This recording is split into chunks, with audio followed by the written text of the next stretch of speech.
जय श्री कृष्णा। एकादशी के व्रत में पारण बहुत अधिक महत्व रखता है।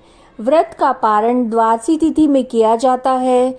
सही प्रकार से नियमों का पालन करते हुए व्रत को खोलने से भगवान की कृपा प्राप्त होती है। व्रत का पूरा पूरा फल मिलता है। विष्णु भगवान का आशीर्वाद मिलता है। तो जिन भक्तों ने 7 जून शनिवार को व्रत रखा है उन्हें 8 जून 2025 यानी रविवार को सूर्य उदय होने के बाद वो व्रत का पारण कर सकते हैं।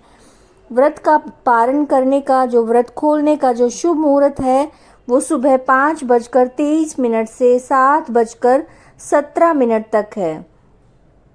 इस दिन द्वादशी तिथि की समाप्ति का समय है वो भी 7:17 है, यानी कि सुबह 7:17 पर द्वादशी तिथि का समापन हो जाएगा।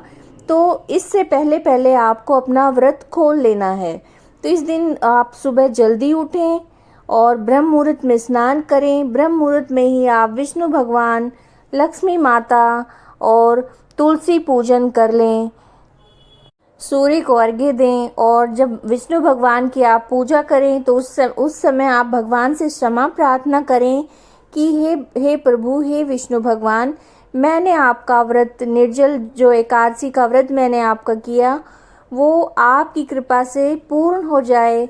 और व्रत के दौरान अगर मुझसे कोई भूल हुई है, कोई त्रुटि हुई है तो उसके लिए मुझे आप क्षमा करें, मुझ पर कृपा करें। अब आप अपनी श्रद्धा के अनुसार दान सामग्री है उसे दान अवश्य करें।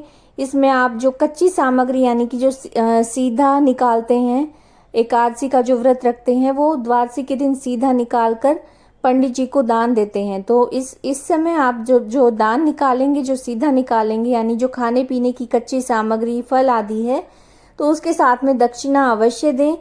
इस दिन निर्जला एकादशी का व्रत है उससे अगले दिन जो दान देते हैं उसमें पंखा और मिट्टी का जल से भरा हुआ घड़ा, इसके दान का विशेष महत्व होता है। तो जो जल होता है वो मीठे जल का महत्व होता है, इसलिए जो मिट्टी का घड़ा आप लेंगे उसको जल से भर दें, उसके ऊपर ढक्कन लगाएं और उस पर आप चीनी रख दें और 2-4 दाने आप चीनी के घड़े के अंदर भी डाल दें। दान में आप खाने पीने की चीज़ें, वस्त्र, फल आदि भी आप दान कर सकते हैं। जूता भी आप दान कर सकते हैं, छाता भी दान कर सकते हैं।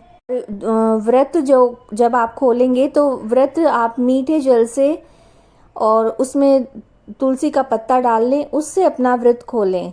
और इस दिन जो भोजन आप ग्रहण करेंगे वो शुद्ध और सात्विक होना चाहिए, यानी इसमें लहसुन, प्याज वगैरह नहीं होना चाहिए। इस दिन बैंगन, मूली, साग, मसूर की दाल, इन चीज़ों से परहेज करना चाहिए। शुद्ध और सात्विक भोजन करें।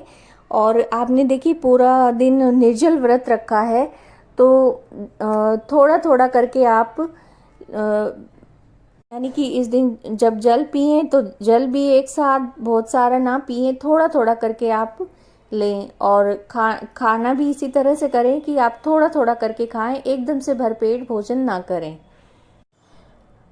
अगर आपको वीडियो अच्छी लगी है, उपयोगी लगी है जानकारी, तो लाइक कीजिएगा, शेयर कीजिएगा और चैनल को सब्सक्राइब कीजिएगा। जय श्री कृष्णा।